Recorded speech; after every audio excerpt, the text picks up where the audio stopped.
बियो अच्छा है चाचन मामन साईं दो काडी विनो चाचन मामन सा हां मामा मुझी शादी जी तारीख वठी आया ना मामा खुश थी मां ताने वचन खाइंदुस मामा तू तो संजो मामो ही तू छो कोन खाइंदे भत सा न न बाबा तू खाणो पड़ो मामा तू संजो वडो ही मामो ही क्या मुझे जुलुम कयो ता जालिम हो कातिल हो अरे ता जेडी साल कुत्ते ही खादो ता हमको पूछण आयो हां ता जो मामो पूरो महीनो सुई वणाई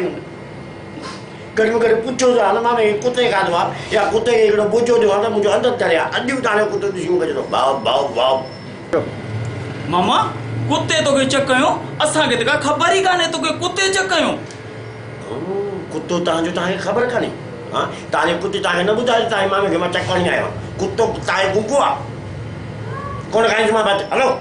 मामा इन न करे पाऊं तो बदे असा तो बात खाई जा ना या जगो ताने मामू ये न कर सो न कर न खाई मां हेलो जान रे वो चाचा चाचा तू समझाई मामे के तसा ना फत खाए गरी ये न करे चाचा बुधाई चाचा पुत एने के खारा असा ना फत ये न करे यार अरे पो सही तो चे दो ने ता को भत खाए जड़ा आवता मुखे छा थियो अरे पर साल तारी पोड़ी मुके गाड़ी दिनु ता छा कयो कुछ चयो ता पोड़ी के मुखा पुछो चाचा साल अग में पोड़ी तो के गाड़ी दिनो तू तो अज तो बुधाई अरे मां चा तो इज्जत सां ता हलो हलो इता ना भाई भत खानो ता आसा चाचा जे पोड़ी तो के गाड़ी दिनु ओ तो पोड़ी मरी गई असा जी वफा त करे वे आपा मुजो त अंदर साड़े वई आ न चाचा जडे असा जो फत थी न तवा को न को बहानो कंदा हो मामे के कुत्ते चको है तोखे नाले ठादा असा जी पोड़ी गाड़ी दिनु हिया कयो फलाण कयो यार मामा ये न कर अरे मां चा तो इज्जत सां ता हलो हलो इता ना भाई भत खानो ता आसा वा दिसो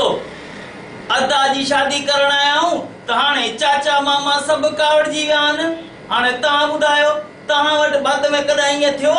वा दिसो छाला लाव पटको मामा जा पेरे पो हा वा हा हानी पंजा लायो पटका मामा ने चाचा ने के विझो पेरन में त को राजी थियन ओ मामा मामा हेरे मामा ये पटको पेरन देते हेरे असली न पर चावा इज्जत दादी के दो एतरी जरा मुनी घर बुकाएगा मत जो मुकयो बिगा सही है हाने मामन चाचा दा अंदाज कटी चाचा पटका दो मामा अच्छा है ठीक है यार ठीक है माफ तो ओथो भत खाइंदा ता ना कर हाने चाचा मामन सा हानी चाचन मामा दा ठांदो हां हाने चाचा चाचो सही मामो गोट का चाचा मामा खाईंदा जानी दौलत मामन साईं दा से दौलत मामन साईं दा